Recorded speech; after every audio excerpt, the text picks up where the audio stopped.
Hello, and today we are sitting in our G20 BMW 320i M Sport. And today I'm just going to do a quick breakdown as to how iDrive 7 works and the features and goodies that you get with it. So, let's get into it.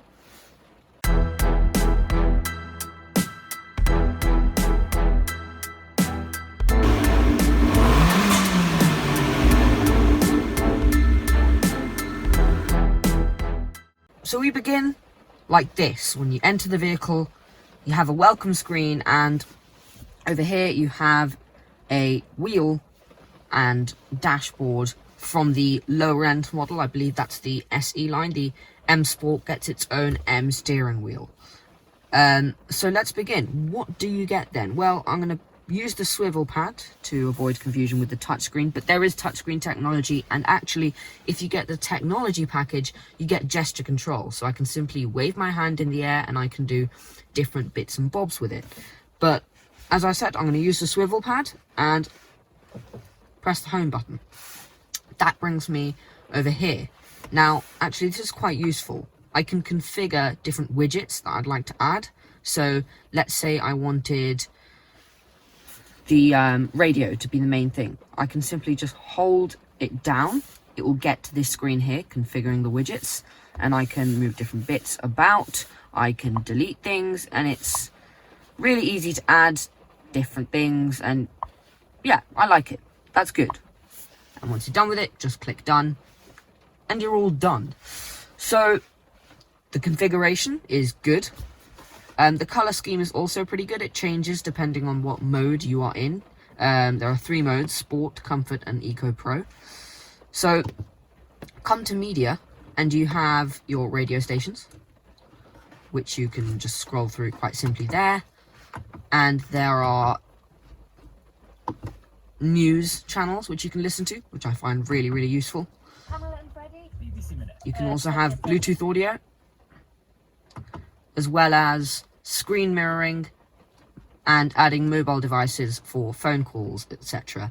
The built-in Spotify system is brilliant. I would highly recommend getting Spotify if you don't already, just to use this feature. It's really, really good. Also, there are hotkeys down here.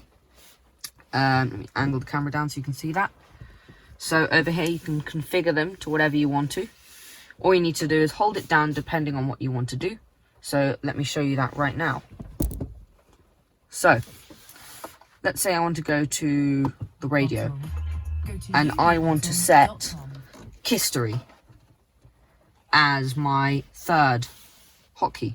So it's touch sensitive. You just touch on it and it will show you what it is currently.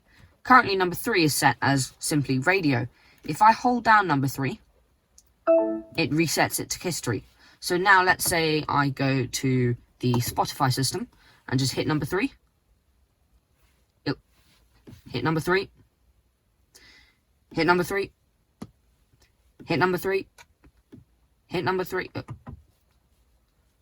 Well, there you go. Works brilliantly, doesn't it? Well, I'm not sure if it's because the car needs to be on, but usually that does work. And if you want to preview what it is, as I said, just touch onto it and you'll be able to see. So now let's go onto the navigation system. If I go onto the home button on the center console, I can go onto navigation, and it's a pretty good system overall, fairly responsive. This is a 12.3-inch screen, by the way, so it's a good size. And yeah, I mean, I can see around everywhere. It's good. It shows you traffic information, and you can actually, there's a button down here just next to the volume knob which you can hit or press actually, and it will just let you know all the traffic updates whenever they come on the radio. You can also have certain destinations, such as a home address and an office address. You put in an address and received destinations, which you can do from the BMW app. So let's say you want to go out, send it to your car, come in the car, and boom, it's there.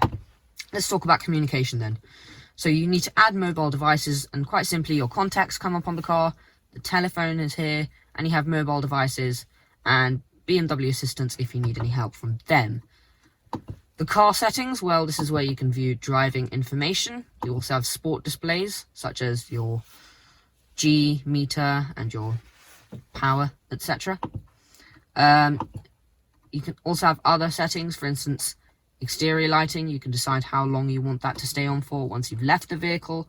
Interior lighting, there are some really good ambient lighting options here. You can change the brightness, you can change the color scheme, and there are loads of color schemes to choose from. And you can do dynamic lighting and dimmed for nighttime driving as well. Seat comfort, well, that mainly just tells you about seat belts, etc, etc. There's also a diamond key on the key itself, so if you have a look over here, there's a diamond key which you can configure via here, and that's very useful. Go to the apps. You have different apps including BMW Assistant, Amazon Alexa, and BMW M lap timers. This being the M Sport model, you do get that. And there is Apple CarPlay and Android Auto built into the car. I'm not going to show you how that works. It's pretty standard.